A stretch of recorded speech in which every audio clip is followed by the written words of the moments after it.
4. Rian Ramdhani. Ustadz, apakah dosa membenci orang yang berkhianat dengan kita? Kebetulan orang itu kerja di tempat yang sama dengan saya. Apa yang harus saya lakukan? Karena melihat dia dalam hati saya benci.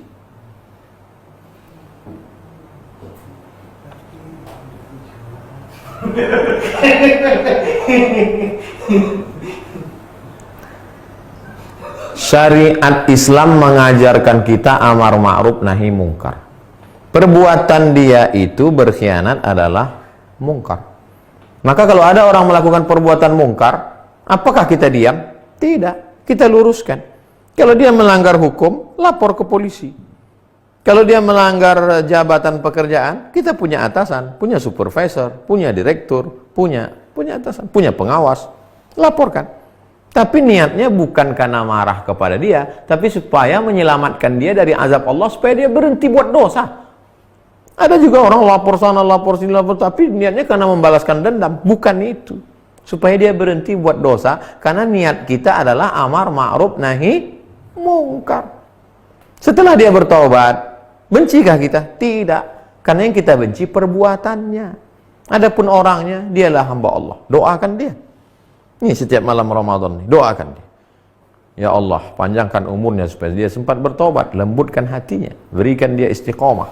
Jadikan dia orang, kalau dia sudah menikah, punya anak, jadikan anak-anaknya penghafal Quran. Nah, itu salah satu mendoakan. Tapi syariatnya tetap kita laksanakan. Yang saya maksud syariat itu ada hukum. Ibu Risna, Ustadz, dalam salah satu kajian tentang taharah, narasumber menjelaskan dalam mazhab Syafi'i, ketika sakit ada anggota wudhu yang diperban, maka ketika wudhu harus dipadukan antara wudhu dan tayamum untuk kesempurnaannya. Dan ketika sudah sehat harus diulang sholatnya. Mohon penjelasannya Pak Ustadz.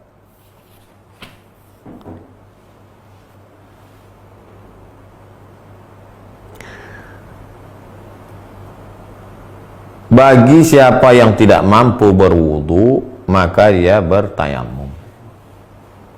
Bertayamum. Kalau dia sudah tayamum, dia tayamum saja. Tidak dicampur lagi dengan wudu. Misalnya, tangannya luka. Kalau kena air, kata dokter, kena air ini nanti akan melebar kemana-mana. Nah, maka dia tayamum saja. Tayamum. Buka. Nih sampai sini. Setelah tayamum itu tidak perlu lagi dia mengambil air ke muka, lalu air itu, lalu tempat yang berperban itu tak perlu, karena dia sudah tayamum.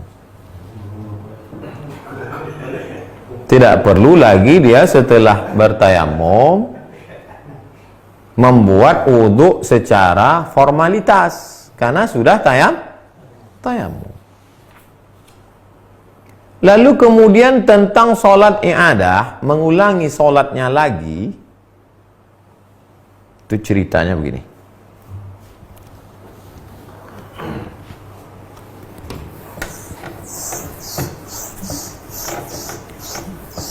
Ada seseorang dalam satu situasi dan kondisi tidak bisa toharoh. Tidak bisa toharoh. Tidak bisa bersuci, tidak bisa berwudu.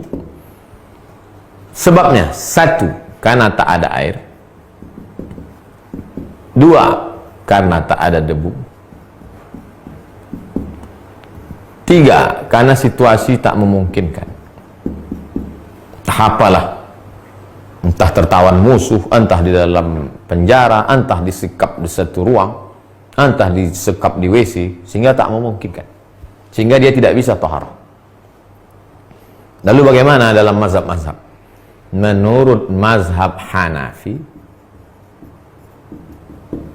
dia tidak wajib sholat. Kenapa tak wajib sholat? Karena tidak cukup syarat. Syarat orang sholat mesti toharah. Tidak bisa toharah, maka tak wajib sholat.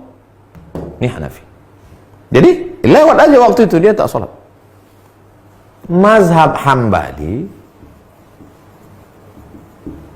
dia wajib sholat.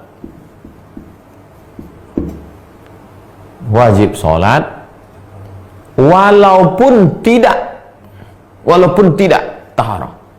Sholat dia tanpa taharah.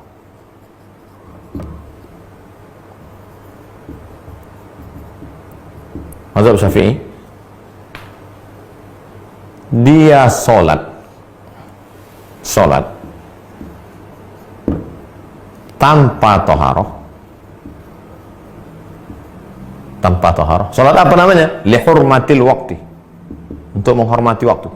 Karena tak boleh kita lewati 5 waktu itu dalam sehari tanpa sholat. Itu udah stasiun yang wajib. Subuh, zuhur, asar, maghrib, isya. Andai kita tersekap, tetap kita sholat. Namanya lihurmatil waqti. Sholat untuk menghormati, memuliakan waktu 5 yang sudah diwajibkan Allah. Lalu apa beda Syafi'i dengan Hambali? Kalau Hambali sholat tanpa taharah sudah cukup. Kalau Syafi'i tidak cukup. Nanti ketika sudah sampai situasi aman, dia ulang lagi sholatnya. Mengulang sholat itu namanya i'adah. Siaran ulangan.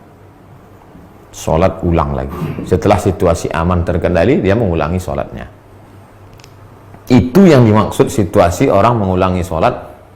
Adapun kalau dia sudah bisa wudhu atau sudah bisa tayamum, maka cukup wudhunya. Tak bisa wudhu, tayamumnya cukup. Adapun situasi yang diulang tuh, ini modelnya. Tapi yang namanya kitab-kitab mazhab Syafi'i ini kan banyak. Mungkin Tuan Guru itu menjelaskan satu versi. Mungkin, makanya mazhab Syafi'i itu banyak sekali. Imam Syafi'i meninggal tahun 204. Imam Syafi'i. Lalu kemudian datang Imam Nawawi 676. Berapa ratus tahun itu? 400 tahun. Selama 400 tahun itu, kitab-kitab mazhab Syafi'i itu berkembang pesat. Qala fulan, qala fulan, qala fulan. Setiap ulama punya pendapat. Datanglah Imam Nawawi merevisi pendapat itu. Tahzib, merevisi, mengumpulkan, menyesuaikan lagi dengan usul mazhab. Makanya kembalinya ke kitab-kitab Imam An-Nawawi dalam mazhab Syafi'i.